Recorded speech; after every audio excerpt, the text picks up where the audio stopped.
Welcome back to Qtronics. I think following that fantastic announcement the other day that the Nintendo Switch successor will be 100% backwards compatible, I think it's time we had a talk about piracy.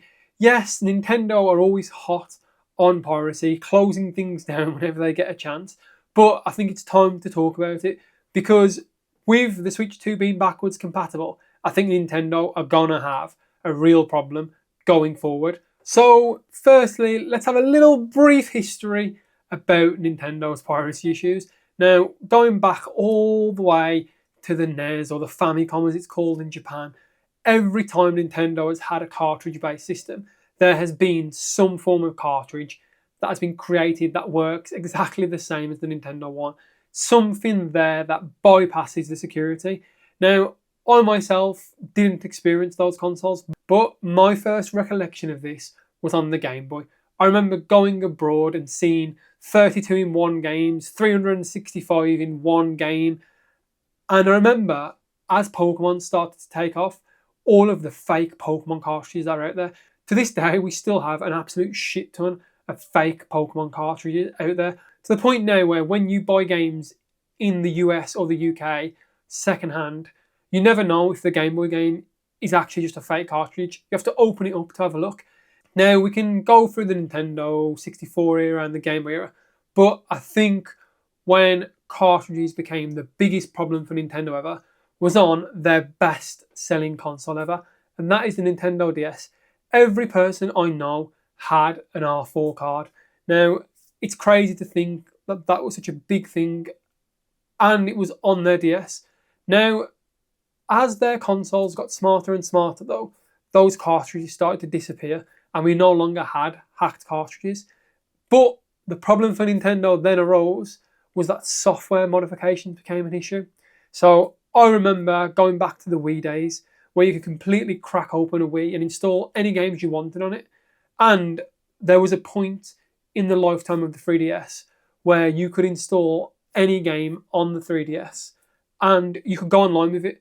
Nintendo would literally, once you installed the game, you could physically delete it and re-download it from Nintendo's servers. That is absolutely mental. Even the Wii U was completely hacked. So Nintendo have this long history of hacks and clones and anything you can think of, Nintendo has had to put up with it. So following that little brief history, it brings us up to our current state of the Switch.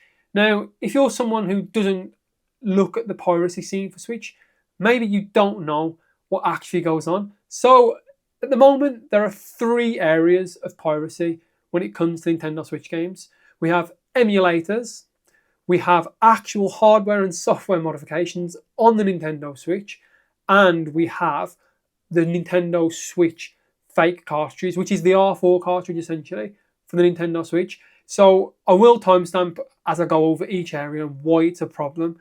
But before we go through that, I have some giveaway news. So take it away, Steve. Once I hit 1,000 subscribers, I will be giving away this Nintendo Switch Lite. Yes, this exact one, which is the Sword and Shield Zacian and Zamazenta model. Now, yes, it is secondhand, so it has a few scuffs and a few marks. But when I originally purchased this, it was broken. Basically, this analog stick doesn't work. So I'll be taking it apart, changing this analog stick and this one. I'll put back on the colour-coded one so it looks as smart as possible. But not only that, I will also be installing a mod chip into this device, which will allow you to overclock the CPU and play the Nintendo Switch Lite in docked mode essentially. And that is the reason I put mod chips into all of my devices, so I can overclock it and have docked mode in handheld mode. Why not? Why did Nintendo not give us this option anyway? I don't know, but there we go. So don't forget to subscribe and hit that notification bell, as once I hit 1,000 subscribers, I'll be making a video where I fix this Nintendo Switch and I install the mod chip, and also in that video I'll explain to you how you can join the competition for a chance to win this Nintendo Switch Lite. So don't forget to tell me in the comments what you would do with a modified Nintendo Switch Lite, as I'd be interested to find out. Anyway, back over to the main video. See you later. So you've just seen that giveaway news, and the irony has not been lost on me. in the fact that I'm giving away a modded Switch and I'm talking about piracy. But anyway, let's get into our first section, emulation. Now, most consoles that Nintendo have released have had emulators out there. The bigger home consoles haven't had as much emulation just due to the nature of them, but their handheld consoles have had emulators for as long as I personally can remember. I remember being able to play GBA games on the PC, Game Boy games on the PC. It's only when they went to the two-screen systems where we really started to have issues, because obviously, touchscreen, you don't really want to be using your mouse and stuff. So, which brings us on to Switch emulation. Now, earlier on in 2014, in March, Yuzu, which was the biggest Switch emulator, was actually taken down and they were forced to pay Nintendo $2.4 million. Now, this was the first strike Nintendo had started to have on Switch emulators. Now, they also took down another one recently, which was Ryujinx. Now, that seemed all good and fair for Nintendo, but unfortunately for them, Ryujinx has returned. And I'll read the article here from Nintendo Life explaining what happened. Earlier in the month, the creators of the Switch emulator Ryujinx announced that the project will be taken offline after being offered an agreement with Nintendo. Yet now, 4 weeks on, it looks like the open source emulator might not be totally dead. Over the weekend, a new update was released on the Ryujinx GitHub by user GreenDev, bringing things up to version 1.2.59 and suggesting, confirming the work continues around Ryujinx, despite the original emulator attracting the eye of Nintendo and the firm making contact with its creator. Now, you might think, oh, it's just an emulator, what's the issue here? Now, the thing is, Ryujinx and Yuzu ran on other handheld devices, that being stuff like the Steam Deck, the Legion Go, and also the ROG Ally. Now, here's the thing with that. If you can emulate a Switch game on another handheld console, you start to lose the valuableness of the Switch. The whole point is the Switch, you can take it, come back and dock. You can do that on a Steam Deck. You can do that on a Legion Go. So not only that, but the fact that nearly all third-party Nintendo Switch games come out on Steam, it starts to take away the advantage of having a Nintendo Switch. Because obviously, if you're into piracy, you can easily go and pirate the game and play it on the emulator on your Steam Deck, for example. But here's the kicker. Earlier on, a few weeks ago, there was a massive terror leak, which was from the Game Freak company. And during there, Centro Leaks dropped a tweet that explained the Switch 2 will be using the same NSP format as the Switch. Now, that means for me, the reason Nintendo have gone after all of these emulators is because they're worried these emulators are just going to work instantly with Switch 2 games, or it's going to take very little for them to be updated to play Switch 2 games. So clearly, Nintendo has this massive issue here that when their next console drops, already, as long as you can get a copy of the game somehow, you can, in theory, run that game on another system. So obviously, why would you then buy the Switch 2? Not only that, but the options for dumping game cartridges at the moment, if the Switch 2 uses the same game cartridge, are abundant. And we'll get onto some of those in a little bit. I think emulation, though, luckily for Nintendo, although it does allow you to play games on other devices, isn't their biggest threat. But we'll get onto that shortly. So overall, the scene when it comes to emulation is thriving. So now, onto the Nintendo Switch console itself. Now, there's two parts to this with piracy on there, and that is we have hardware modifications and software modifications. Now, in the early days of the Switch was completely unhacked until there was an exploit found on the version 1 of the Nintendo Switch, which allowed you to install a jig in the side of the console and push a payload in to basically completely open up the Switch. After that, stuff like a Catty and Atmosphere popped up, which allowed you to make a copy of your internal drive in the Switch and create this what is called in the terminology an emunand. And with this emunand, you could block Nintendo services, but not only that, you could install games to your system, which allowed you, theoretically, to get any game you want and install it on your Nintendo Switch. The downside being you couldn't go online with these games, but for people out there who want piracy, that tends to not be the thing they want. They just want to be able to play the game for free. So first of all, we had that. Now, Nintendo quickly patched that when they dropped the version 2 of the Switch. And the Switch Lite and the Switch OLED also cannot have that exploit done to them. So the community went out their way and came back again with mod chips. Now, these are chips that you install inside the console itself. Here on my channel, I have a few videos of installing these, as I like to install the chip because it allows you to overclock the device, which is what my primary use for them is. But when they first popped up, they were actually tremendously hard to install, and the chips themselves were quite pricey. I believe at the time, the chips themselves were about $50 to $60 each just for the chip, and that's before you even install it. And originally, you would have to take parts off the Nintendo Switch with specialist equipment to be able to get these mod chips running. But as time progressed, those things got easier. Instead of needing specialist tools now to remove the eMMC chip, adapters were created. And then, out of nowhere, the Raspberry Pi came along and changed the atmosphere completely when it came to hard modifications of the Switch. And that is because the Raspberry Pi, which is the RP2040, can now be used instead of those pricey chips. And these boards cost as little as $3 at the time. Now, imagine going from something that was $60 now to $3. All of a sudden, that opens up the market more, because now an install cost of a Nintendo Switch has gone from $160 to $200 down to about $100 now. So in theory, more people have access to this. And as with the version 1 unpatched Switch, if you modify your Switch, you can run a Cat-in atmosphere and obviously install any game you want. So the fact that this is abundant now, there are groups out there where you can send your Switch off, get it modded, and get it returned. And Nintendo struggle with this because in the UK and the US and the EU, we have the right to make backups and play your own backups. So technically, installing a mod chip in a console is a grey area, because if you don't intend to pirate, technically there's nothing illegal about it.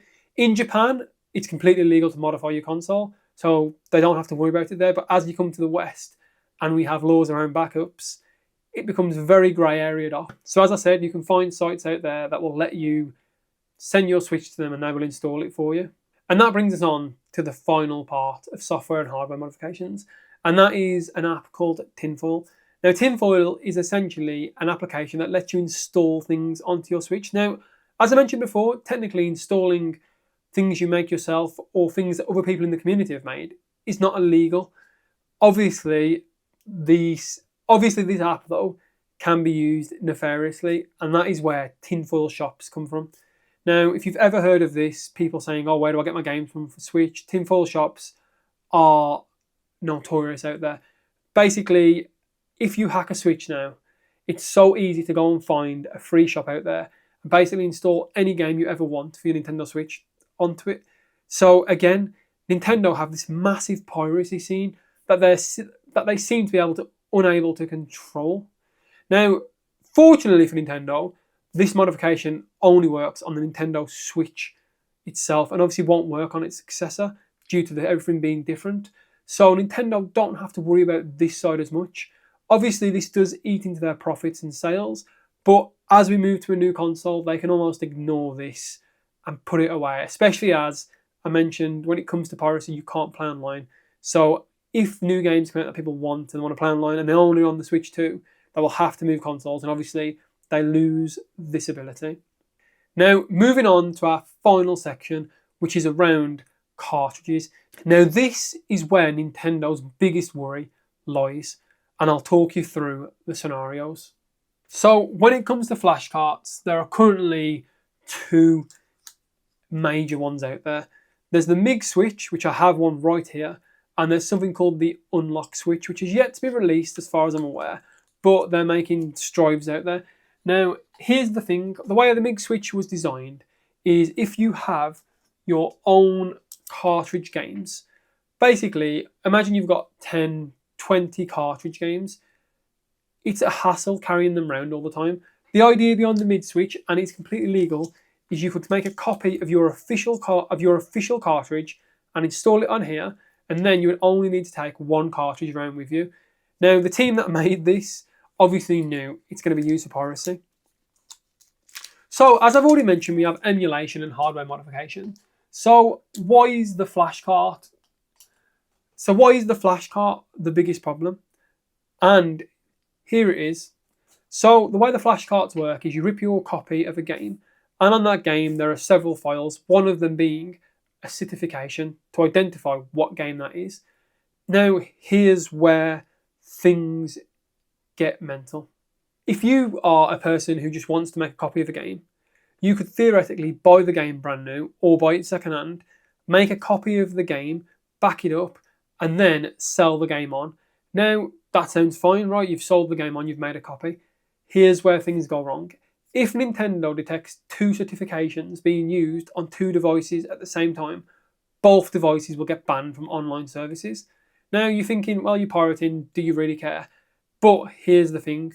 When it comes to the second-hand market, when it comes to Nintendo's primary customer, you've got to remember that is parents buying for children. Nintendo essentially sell consoles to children and kids.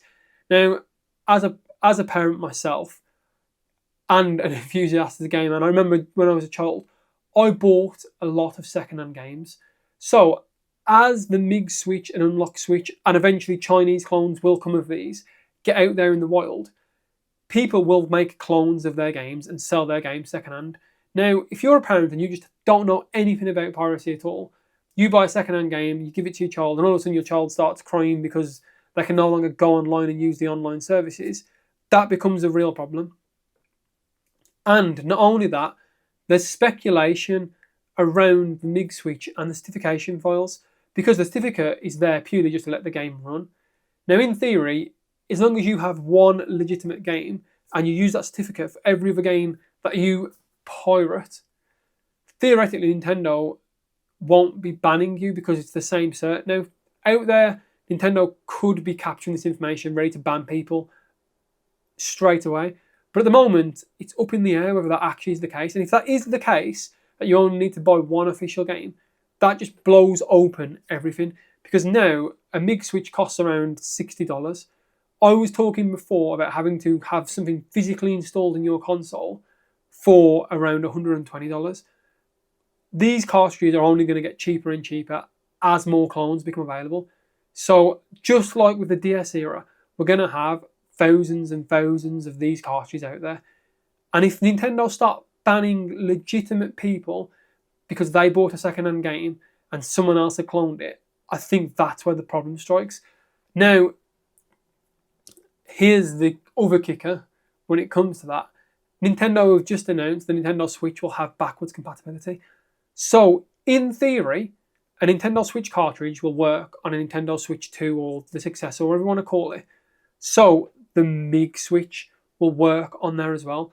Now, imagine, again, if you have a game that you've bought secondhand for your Nintendo Switch 2, and then all of a sudden your Nintendo Switch 2 is banned.